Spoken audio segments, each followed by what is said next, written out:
What's up guys, NepentheZ here and welcome back to another episode of The Road to Glory. Just testing something today real quick bros. My air conditioning is on. It's actually conditioning the air right now. Once it gets it to the temperature required, it turns off. I want to see, like, people complain about a little buzz on the mic when the aircon unit is on. So I guess it does something that interferes with the mic. So you could probably hear right now a little bit weird noise potentially. I want to know when it's fully conditioned the air and it's not pumping the air out. I want to know if the noise carries on. So when it stops, I'll make a note and we'll go from there. Anyway, welcome. Thank you for being here. I appreciate you guys tuning in. A lot to talk about today. Lots of comments taken from the comment section. What you're going to see today is some more gameplay and some SBC packs. Now, I obviously opened them live on stream. I need to find a way. I don't need to find a way. I need to sort out the way to get them recorded live without music. So when I stream, obviously, if I want to record content, it comes with everything on stream. So the music, the notification sounds and things like that. However, I set up my second PC to also be able to record. So it would just record gameplay and camera footage live. And I've never got around to like doing it. And that's my fault, not necessarily being lazy, just not really needing to. So today's packs again are going to be post-commed. I mean, it's only most consistent team of the season anyway, so we don't really get anything outrageous in terms of, you know, we didn't hit like, you know, a Ronaldo or an Aubameyang team of the season, but we did hit some really nice team of the seasons. I think there's 3 walkout team of the seasons in here, 4 in total, not from bronze packs or silver upgrade packs either. These are like from League SBC grinding packs, and so it's all really good. So yeah, here we go with the first comment. M83 says, why do you block the chemistry when you do the SBCs? It's a bit frustrating, dude.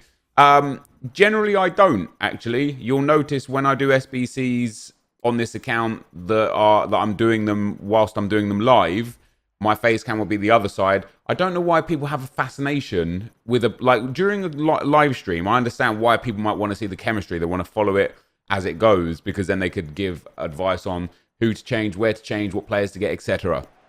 In a video, it doesn't matter. And more specifically, in yesterday's video, I had already had the 3 teams done. And so I don't think it mattered. I just don't for League SBCs, I just don't think it matters. I just don't think it matters anyway. I don't know what. So tell me, just explain to me why it's important for you to see the chemistry specifically in the video, because you can't change it in the video. Once the video's live, it's not like you can be like, oh Nep, you should do this instead. It's too late. I've already done it. It's already been finished and done. But obviously on live stream, it's a bit different because you could give real-time advice. But yeah, during the video, I don't really understand why it matters. But I would like to understand why. So tell me why. Tell me what the reason is. Arnie says, you should do the loan Robin Van Persie. That way you still get to use him since you most likely will not play 20 games with the non-loan one. It is great value for money. So I actually don't know what the loan RVP is coming in at. Let's go and have a look. 26k. That is not great value for money.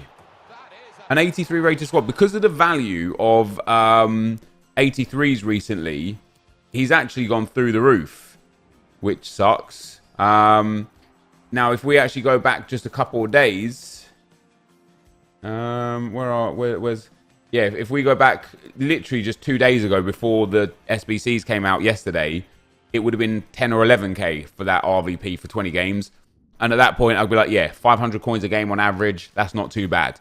But now it's up to 26, 27k. No, thank you. I was going to be like, yeah, we could possibly do it. But even then, I was sitting here. I was kind of like really thinking hard myself. I don't need that Van Persie. The reason why I don't need him is because I already have Vea and Perez sitting on the bench. We've got Petit to come. And hopefully, well, not hopefully, we should be adding in Pierre-Emerick Aubameyang, team of the season, into the squad as well. And then that's if there are any other Arsenal past or present team of the season cards that come out, then that would be great. And what I think is, you know, with the team of the season moments, we didn't really think about this deeply until somebody brought it up to me on stream yesterday. The Team of the Season moments is going to allow EA to give Team of the Season boosted cards to players that didn't play the whole year and don't necessarily deserve it. For example, Gareth Bale could potentially get a Team of the Season moments card. You know, the Team of the Season moments is about one specific moment in the season, the same as they did with the Prime Icon moments and the UCL moments. Like, it's about that one time they did something.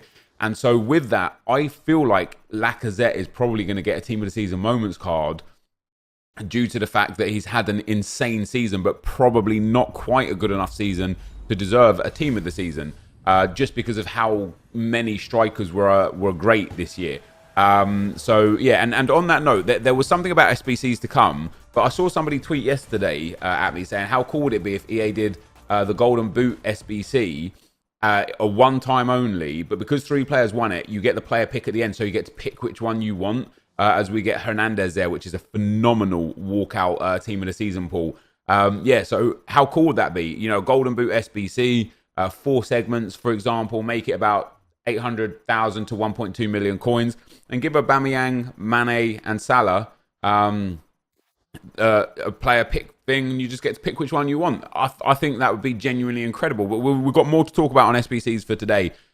And then there was another comment about Robin Van Persie, but Benjamin says, Ribery is amazing, so I recommend having him. As of the Van Persie card, I think you should do it. You might regret not doing him later. It's his last big card. It being his last big card not really concerned about that, because next year he could get an icon card, or the year after he could get an icon card. So I'm not really concerned about that personally. But yeah, I actually don't think I'm going to do it. I just don't really need it. I just don't really need him, and it would be a waste of coins for me. Ethan says, Prime Moments Cliver is amazing. 37 games, 41 goals, 18 assists for me with an engine. And this leads into the next question as well, which is from Jay. He says, your games make me realize how broken the gameplay is. And for Ethan, talking about Cliver, one of the reasons why you probably scored so many goals with Cliver, Ethan, is because he fits the broken meta so perfectly. And we were talking on stream yesterday about gameplay in general, because when I start with my Arsenal squad, you know, Rambo in at CDM, Aubameyang and Henry on the outside cam spots, it's very, very easy to notice that even though those cards are brilliant, like specifically for the way that I play FIFA, they just don't work nearly as well. And you can see with my gameplay, I'm struggling in some games, and so what I do is I sub off Bergkamp and Aubameyang, and I sub on Mbappe and Bale. I put Henry back up front, and then I just could turn games around so easily. And it's because the El Tornado cross is broken, but more specifically, not even the El Tornado cross, more specifically, there are some players in this game that are extremely broken because of a couple of things. Number one is the jumping animation that they have. Number two is their height, strength, aggression, and jumping combinations. And number three is stamina.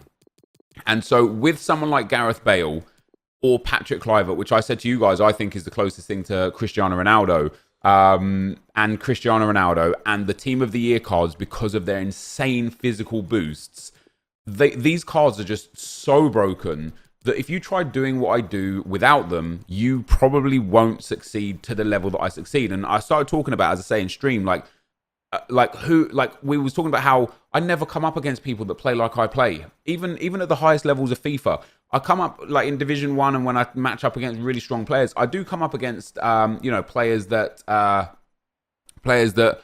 use and abuse crossing and El Tornado crosses.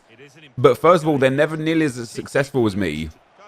And second of all, it's more about the El Tornado cross. Sorry, I keep saying the El Tornado. It's more about El Tornado crosses than it is about crossing in general.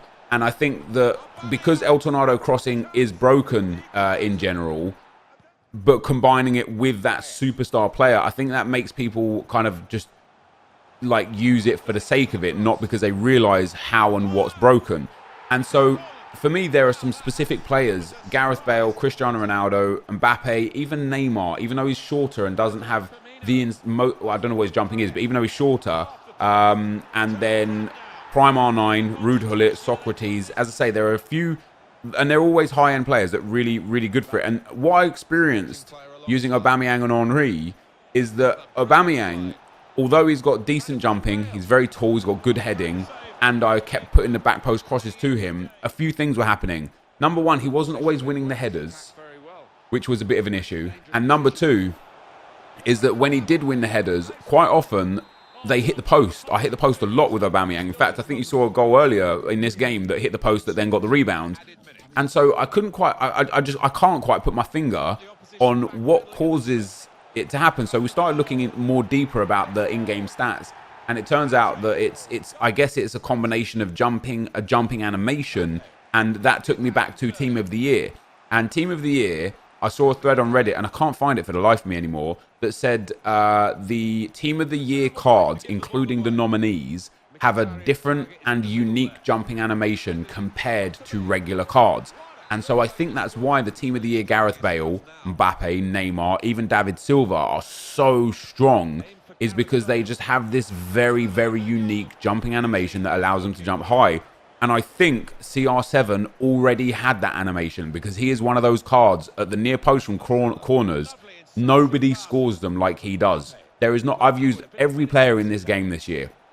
I've used Hullet. I've used Socrates. I've used Team of the Year Ronaldo's in draft. I've used Ronaldo in general in our game. There is not a single player that scores the goals at the near post corners quite like CR7 does. And I feel like it's because of his jumping animation.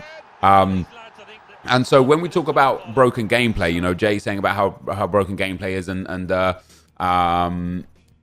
Ethan talking about how good Prime Moments Cliver is, it is sad that the gameplay is this broken and that it hasn't been balanced. But it takes me to this position where when I play FIFA now, even when I was playing with this Arsenal squad, I wasn't having fun playing with the squad because I wasn't able to play effectively. And as I said, so many times I had to bring in Mbappe and Bale to help me win games because of my play style. And a lot of that is my fault for not forcing myself into this play style. But, you know, when we got to a point where this play style became apparent that it was effective for me, I chose to just run with it. And I built my core team around abusing crosses. And so it's not like the most inventive or creative or attractive way of playing FIFA, but it's the way that gets the best results for me personally. Now, if I could just improve on my defending, I feel like I'd be unstoppable, man. I feel like only the best of the best would be able to beat me. But because I suck so bad at defending,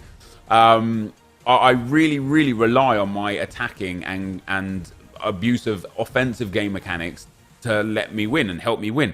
And I sit there and I think to myself, like, why is it that when the offensive game mechanics change, I'm more than willing to change with them? When it was first time finesse shots, I was always there. When it was bicycle kicks, the amount of bicycle kicks we scored with David Trezeguet, where I just pop it up to myself, 30 yards out, bang it in. Get a corner, play it short, pop it up to myself, bicycle kick it in. I'm always so willing and can change so accomplished to the offensive mechanics that are overpowered. Yet I, for some reason, refuse to put the time and energy into learning the defensive mechanics that are overpowered, and it costs me games. But just in general, back on this note, the gameplay isn't fun. It's not fun to play. It's not fun to watch, and that's why I play less and less. And what we've talked about over the last probably like 3 or 4 months is, like, for me, I play FIFA like the literal game of FIFA, not the menus. I play the menus because I enjoy the grind and I enjoy the collecting aspect. I enjoy packing things and putting the puzzles together in SBCs. But in terms of playing actually, like, you know, FIFA itself, the enjoyment I get out of it is when I play nice football. And if you want to play nice football in this game, you will take more losses than you would do if you played broken football or broken FIFA. And because of what I do for my job, or, you know, the fact that I put YouTube videos on, or videos on YouTube and stream and stuff, it's so important. Not really in the grand scheme of things, but it's important to make sure that I'm winning games, because it's the catalyst to so many other things. You know, if I win games, I get better rewards. Not that they contain better things necessarily, but I get better rewards. And if I lose games, I get a stigma, and nobody wants to be known as that guy that's bad at FIFA. So, you know, like, it's and it doesn't matter, right? And this is what frustrates me about me, is that I sometimes I just can't let the things that don't matter go. But it doesn't matter if some random guy that doesn't watch my content thinks that I'm a bad player because I went, say, 20-10, right? But what I would end up doing, because of who I am and how I let these things matter even though they don't, is I would sit there and I'd have to debate with him. I'll be like, oh, I'm 20-10 because I'm not playing like this and I'm not doing that. And then it just creates this negative atmosphere of, well, why don't you play like that if you're so good? And it just generates this toxic kind of back and forth. And I feel like, you know, we shouldn't have to answer to people. Me generally, I shouldn't have to answer to someone about why I've got the record that I've got or anything. But because of the fact, and again, this comes down to EA, man. Because of the fact that EA have put so much emphasis on winning games in FIFA this year instead of just playing the game. Every win is so important and is just the defining issues within this game. You go into squad battles, rivals right now to get one of those team of the season cards. You need to win 6 games when scoring with a Spanish player. When you go into champs, you need to win a certain amount of games within a certain amount of games to get to a certain rank. And so if you lose, because of the way the general online community is you could win 10 games in a row and smash 10 pros in a row. It's because of your team. It's because you abuse OP mechanics. It's because of delay. It's because of connection. Because you're a YouTuber. If you lose one game to a player, no matter how good or bad it is, you suck. You're terrible at this game. How do you play this game for a living? And again, it just shouldn't matter. It shouldn't bother me in the slightest because that person's opinion is obviously an opinion that is not well formed because they haven't watched me for any prolonged period of time, let alone even a day or a week. If you watch me for a week, you can tell I'm a pretty decent FIFA player. I'm not insane. I'm not amazing. I'm not top 100. I'm not even Elite 1 level. But I'm a pretty decent FIFA player. I'm good enough, you know, to play this game to a high standard. And so it shouldn't bother me that this one rando dude or a couple of rando guys don't know. And so what happens is the way that I am is I'm like, right, I've just got to win every game. You know, I just got to win it all. Got to win every single game. And so I still abuse these game mechanics to the point where I said in yesterday's video, I will stick with Henry and Aubameyang even if it costs me games. I don't care if I win, lose or draw. I don't care if I get battered. I don't care if I finish 14-10 or 7-7. I'm going to play with them because they're the Arsenal players. I couldn't do it. As soon as I went down, and in one of the games, I waited until I went 3-1 down. But as soon as I went down, I immediately switched, got my best players in, and turned the games around. Because I can't take a loss when there's an opportunity to get a win. You know, it's a bit weird, but I ask you guys a question. If you were losing a game because you're using your favorite players and you had 2 players on the bench that you just knew would get you the win, would you bring them on? I think you would, and I would too, even though I wanted to not have to. But yeah, so that's where we're at with that. So the air conditioning is just turned off, by the way, guys. So let me know if the mic sound, the little buzzing thing is there still or not.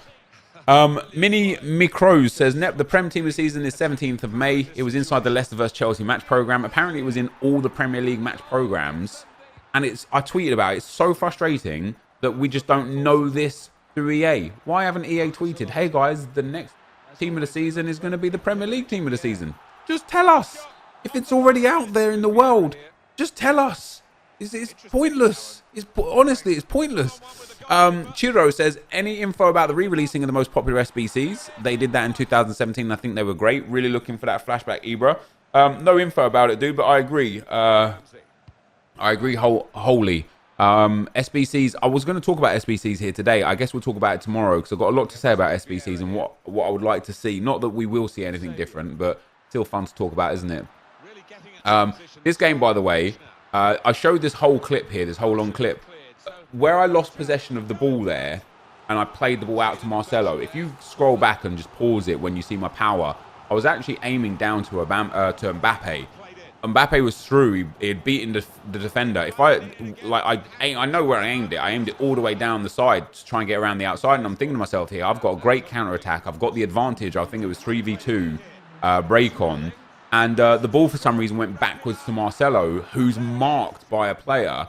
And from that turnover of possession, this guy ended up scoring and winning the game off of it. And he was a great FIFA player, to be fair. This was my one loss this weekend. And he was a really strong FIFA player. But it sucks that it was the game that decided the winner of this game. Because I don't think his first goal as well was a bit cheesy. No, sorry, not his first goal. His second goal that gave him a 2-1 victory. And we look at it here. I made an incredible tackle on him, and the ball doesn't even pop away from him. Like, we slow this down here. Look at this. Valencia, a full-on challenge, and the ball just is glued to his feet, and then he scores off the cross. And then, of course, from the corner here, again, the punch comes out. I mean, it's a nice finish, but like the punch from the goalkeeper goes straight to his player. That's typical FIFA, but the tackle on that player, it's not even like it popped off and went back to him or anything. The ball just was glued to his feet. But anyway, the last comment is from Frantic Duck. Says, just see no point in playing FUT with no champs team of the season picks. And this is one thing that we've debated a lot, but this is something that I struggle to get my head around just in general, is that even when there are team of the season champ picks, with the League SBCs, as you've seen here today, we packed like, what, 4 team of the seasons today, including 3 walkouts. The reason to play this game, for me personally and specifically right now, the reason for me to play this game is to enjoy the game. Because I don't need to play for anything, because I can do any SBC because of the League SBC grind. I get unlimited packs because of the League SBC grind. I've already got an absolutely mental team because of the grind that I've put in throughout the course of the year this year, to the point where playing the game has to be for the sake of wanting to play the game. And because of the way the gameplay is, even when I'm winning, I don't want to play the game. This, though, guys, is going to be the end of the video. If you did enjoy it, be sure to leave a like, rating, comment, and subscribe to my channel if you haven't already. But for now, guys, I'm out.